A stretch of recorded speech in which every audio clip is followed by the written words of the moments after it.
9월 6일 오늘 만난 성경 말씀은 열왕기상 2장 16절에서 18절 말씀입니다. 이제 어머니께 한 가지 청할 것이 있습니다. 거절하지 말아주시기 바랍니다. 밧세바가 그에게 말하라고 하였다. 아도니아가 말하였다. 임금이 어머니의 청을 거절하지는 않을 것입니다. 그러니 솔로몬 임금에게 말씀하셔서 수넴 여자 아비삭을 나의 아내로 삼게 해주십시오. 밧세바가 말하였다. 좋다. 내가 너를 대신하여 임금께 말하여 주마. 아멘. 오늘 만나로 만나주시는 하나님을 기대합니다. 왕위승계 1순위자였던 아도니아는 예루살렘에서 가장 유력했던 인물이었지만 이제 가장 위태로운 인물로 전락합니다. 그런 상황에서 아도니아는 스스로의 명을 재촉하는 위험천만한 바람을 솔로몬의 어머니 모후 밧세바에게 청탁합니다. 아도니아는 모후 밧세바를 아련하여 왕위는 동생 솔로몬에게 넘어갔다는 점을 인정할 터이니 간곡한 청 한 가지를 들어달라 요청합니다. 어려운 청이라는 점을 스스로도 아는지 구체적인 내용을 말하기 전에 거절하시면 안 된다는 확약을 받고 왕의 어머니라는 특별한 위치로 왕에게 반드시 윤허를 얻어내달라고 강조합니다. 아도니아의 청은 아비삭을 아내로 맡게 해달라는 것이었습니다. 아비삭은 다윗의 말년에 그의 침상에 함께 눕던 젊은 여인이었습니다. 노쇠하여 몸이 차디찬 다윗을 위해 수넴에서 차출된 여성이었습니다. 아비삭이 차출된 가장 큰 이유는 특별히 강조되고 있는 그녀의 미모 덕분이었습니다. 이는 그녀가 성적인 충족을 위해 왕에게 진상되었음을 의미합니다. 하지만 다윗은 그녀와 동침하지 않았습니다.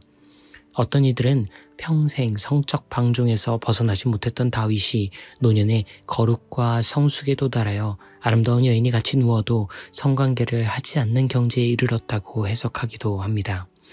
하지만 저는 이 해석에 동의하지 않습니다.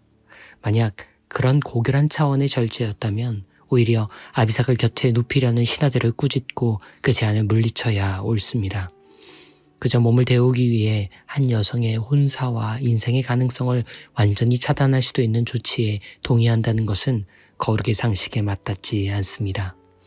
오히려 본인의 체열조차 유지하지 못할 정도로 신체 기능이 망가진 노쇠한 남성이 정상적인 성관계를 할 수 있을 리가 없지요. 한마디로 다윗은 신체적으로는 살아있지만 이미 살아있는 상태가 아니었을 가능성이 더 높습니다. 평소 다윗을 잘 아는 신하들은 오직 성적인 자극만이 다윗을 다시 소생케 할 수 있는 유일한 길이라 믿고 아비삭을 데려왔을 겁니다. 그러나 그들의 예상했던 것보다 다윗은 훨씬 더 죽음에 가까이 다가가 있었습니다. 말년의 다윗은 동침을 하지 않은 것이 아니라 동침조차 할 수 없을 정도로 생명이 꺼져가고 있었던 것은 아닐까요? 하지만 이런 상황이었기에 수넴에서 온 아비삭은 정식 후궁이 될 수 없었습니다. 왕과 함께 이불을 덮고 있지만 왕의 아내로 인정될 수조차 없는 그녀는 늙은 왕의 꺼져가는 생의 기운을 다만 조금이라도 연장시키기 위해서 동원된 인간 보일러일 뿐이었지요. 누군가의 아내가 되지 않으면 실존적 존엄은 물론 사회적 생존조차 보장받지 못했던 고대 이스라엘의 가부장적 현실압은 아비삭에게 암담한 미래를 예고하고 있었습니다. 그녀는 어쩌면 다윗에게서 자신의 내일을 마주했을지도 모릅니다. 살아있지만 결코 살아있다고 말할 수 없는 존재. 운기라고는 돌지 않는 이 노인의 얼마 남지 않은 죽음은 아비삭에게도 일종의 사망 판정일이나 다름없었습니다. 그런 아비삭을 아도니아는 자신의 아내로 맞아들이겠다고 말합니다. 아도니아의 청탁을 보통 두 가지 갈래로 해석합니다. 아버지의 여인을 취하여 왕위의 정당성이 자신에게 있음을 강조하려 했다는 설과 이렇게까지 무리수를 둔 청탁을 할 정도로 아비삭이 아름다웠다는 설이 그것이지요. 아도니아의 의도가 무엇이었건 이 어마어마한 파장을 몰고 올 청탁을 듣고 모후 밧세바는 이렇게 말합니다. 좋습니다. 그들을 대신해 내 전하께 그 청을 간하겠습니다. 그리고 실제로 밧세바는 솔로몬에게 아비삭과 아도니아를 맺어달라고 요청합니다. 솔로몬은 노발대발하며 그 청을 거절할 뿐만 아니라 아도니아까지 제거합니다. 밧세바는 이 청탁의 정치적 함의를 잃지 못할 정도로 순진했던 걸까요? 바로 앞장을 보면 사실상 솔로몬을 왕위에 오르게 한 결정적 역할을 한 두 명의 인물 중 한 명이 밧세바였음을 우리는 알 수 있습니다. 다윗의 범죄로 예루살렘의 왕궁에 들어가 살아남고 왕위 승계서열 10순이었던 솔로몬을 왕좌에 앉힐 정도로 밧세바는 강인한 여성이었습니다. 그런데 왜 모후 밧세바는 아도니아의 무리한 청탁을 승낙했던 것일까요? 저는 밧세바가 어쩌면 아비삭에게서 자신의 모습을 보았던 것은 아닐까 상상해 봅니다.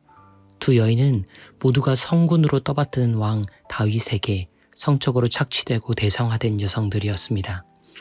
밧세바는 다윗의 성폭력으로 삶의 존엄을 잃고 다윗의 암살로 남편마저 잃은 피해자였습니다. 하지만 가부장적이었던 당시 사회에서는 결국 누군가의 아내가 되어야만 살아남을 수 있었기에 결국 그 가해자의 아내가 되었고 그렇게 살아남아 이제 왕의 어머니 모후가 되었습니다. 모후 밧세바의 눈에는 다윗의 사후 살아있지 않은 채로 살아있는 아비삭은 우리아의 전세 통보를 받고 살아는 있지만 살아있지 않은 것과 같았던 지난날의 자신이 겹쳐 보였던 것은 아닐까요? 아도니아가 좋은 남편이 되어줄지 알 수 없지만 강간과 살인교사 가해자를 남편으로 여기며 살았던 자신보다야 나은 여생이리라 추측했던 것은 아닐까요? 이후로 밧세바는 더는 성서의 기록에 등장하지 않습니다. 아비삭도 마찬가지이지요. 그녀들이 이후 어떤 삶을 살았을지 우리는 알 수 없습니다. 다만 하갈을 돌보셨던 하나님이 그녀들도 돌보아 주셨기를 바랄 뿐이지요. 그리고 더 간절히는 오늘날의 아비삭들에게도 하나님이 함께해 주시기를 바라봅니다. 그리고 더욱 꿈꾸기는 그녀들의 아픔과 상처에 기꺼이 자신을 포개는 밧세바와 같은 이들이 더 많아지기를, 교회와 그리스도인들이 밧세바가 되어주기를 바라봅니다. 주님, 당신은 시대가 외면한 이들을 돌보시는 분, 당신은 아픔에 무너진 이들을 품으시는 분, 당신은 연대에 함께한 이들로 일하시는 분, 아비삭들을 돌보아 주십시오. 밧세바들을 일으켜 주십시오. 피해자가 아닌 생존자들로, 가해자가 아닌 연대자들로 살아내고 살려내게 하소서. 하갈과 아비삭, 밧세바의 하나님, 그리스도 예수님의 이름 따라 기도합니다. 아멘. 이제 두 가지 제목으로 함께 기도합니다. 오늘 아비삭처럼 누군가의 욕망의 수단과 도구로 전락한 이들을 건져내 주시고 그들에게 새 삶을 허락하소서. 다음 세대에 보이는 악의 고리를 끊어내고 새로운 선을 세우기 위해 진력하는 그리스도인들과 교회가 되게 하소서. 기도하신 후에 개인의 기도로 경건을 이어갑니다.